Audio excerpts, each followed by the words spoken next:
જસદણના દહીસરાના જૂના રસ્તા રિપેરિંગની કામગીરી હાથ ધરવામાં આવી છે। દહીસરા ગામે 100 વર્ષ જૂના એક ગામથી બીજા ગામને જોડતો રસ્તો હાલની પરિસ્થિતિમાં ખૂબ જ ખરાબ હાલતમાં છે।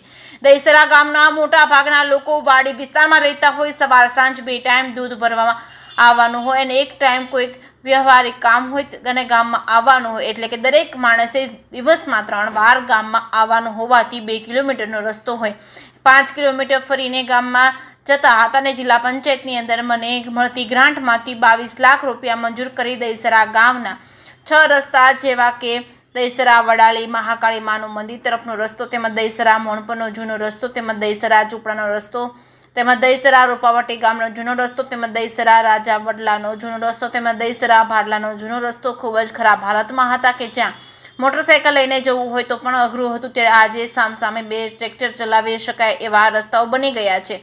એકદમ પોળો કરી નવા નકોર કરી દેવામાં આવ્યા છે। તમામ ગ્રાન્ટ ભાડલા જિલ્લા પંચાયતમાંથી મંજૂર કરવામાં આવી છે। સહકાર આપવા બદલ દહીસરા ગામના તમામ લોકોનો ખૂબ ખૂબ આભાર માન્યો હતો। મનસુખભાઈ સાકરિયા લોકોનો આભાર માન્યો હતો। જે કે સિંહ ગુજરાતી સાથે કરશન બામટા, આટકોટ।